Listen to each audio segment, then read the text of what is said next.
Hey folks, Matt Easton here, Scholar Gladiator, and I'm here again with Todd of Todd's Workshop. Todd's Workshop, hi. Right, so link below incidentally to Todd's Workshop. Go and have a look at his website, it's awesome stuff. So we're still talking about this beautiful Zweihander that's just about to go off to the States. Yep.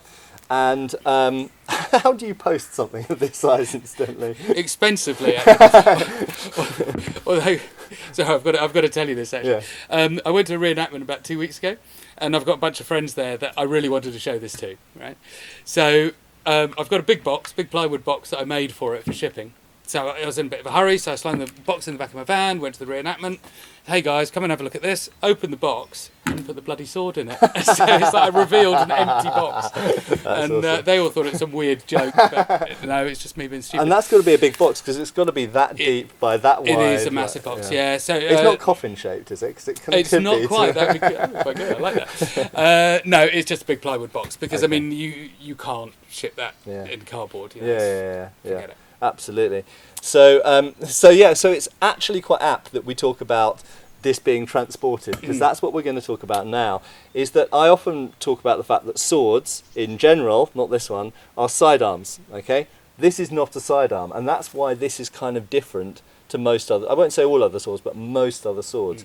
Because this can't be worn, okay? Yeah. It's not like in Braveheart. You can't wear this on your back and it magically appears in your hand. Notice you never actually see him drawing that sword because you can't. I've got a back scabbard to do at the moment. Oh, you actually making it? I actually have to, yeah, don't go. Not for a Zweihander though? No. So you can't wear this in any way that I can reasonably think. I mean, you could try and make a giant longsword scabbard for it. But in real life, it'd be way too heavy. I mean, it'll pull your belt down. Well, it's all of that. The other thing is you can't actually draw it because your arm is not long enough to get it out of the scabbard. So you just couldn't wear this thing realistically. So, how were they transported? Well, carried. Well, you see them in the manuscripts. There's principally two ways. Can you just borrow that?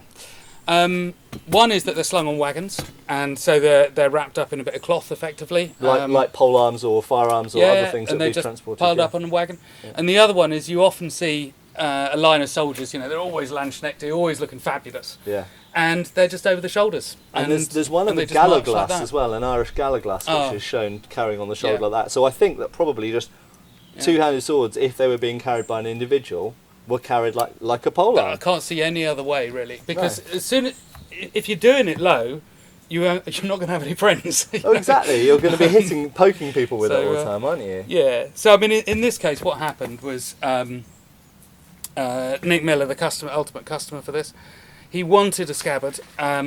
He wanted it for safety really and for storage. So that's what I've done. Isn't it? Yeah. So it makes complete sense. So it just ties off, and that's absolutely fine. That is not how they did it historically. They just didn't really, as far as I can tell. As far as we know. I mean, someone might have done it. Someone almost certainly did. Yeah, but as far as I can see, they didn't. Yeah. I mean, I'm pretty sure, I haven't had time to dig out the references, but I'm pretty sure I've read references at some point to swords being wrapped in cloth of some kind, linen probably, that's impregnated with something. Now, I know that was done in India in the 19th century with Indian swords for storage. Okay, so they literally just wrap, because the problem with scabbards is if you leave them, certainly in a humid environment, you can get moisture in scabbards, and actually the scabbard can be a worse enemy to the blade than just leaving it exposed. So it's possible that you've got to remember, a lot of people think about these sorts of swords because they only encounter blunt ones. I've only got a blunt one, but when you've got a length of blade that sharp and pointy, you can't just have it lying around, you know. You're going to end up tripping over it, cutting yourself open, or your children are going to, you know. It's 4 foot of razor blade. Yeah. Sooner or later, it'll do you or somebody else some harm. Yeah. It's just guaranteed. Or fall over.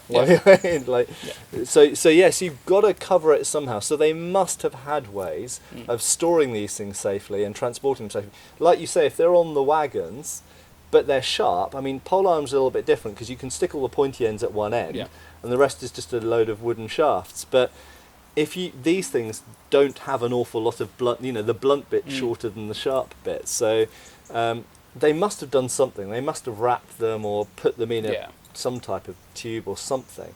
So it's an interesting question, and I think this is one solution. Send your pictures in. Yeah. Send your manuscript pictures. Yeah. So, but so that to to cut a long story short, they were, as far as we can tell, they were either transported in bulk like polearms were, or they were carried by individuals on the shoulder.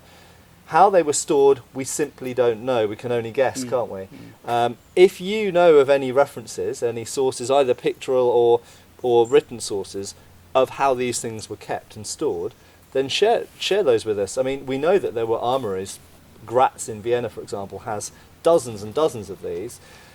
Were they just kept exposed? I mean, it's possible they were. They are now. They're just kept in racks. Maybe that's the answer. Maybe it's that they were kept in armories in racks.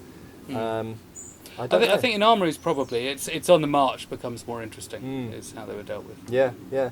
Anyway, an interesting thing. So they are not sidearms. They are different, therefore, to most other types of swords. We vaguely know how they were transported. We don't really know how they were kept at home. So there's lots of questions to answer about these swords, but a very interesting thing. And I think for a modern practitioner who has a sharp Zweihander, definitely get something to cover up that one great sharp blade. Otherwise, you'll probably have a nasty accident at some point. But anyway, thanks for sharing that with us, Todd. Thanks, Matt. And see you for the next video. Cheers, folks. Cheers.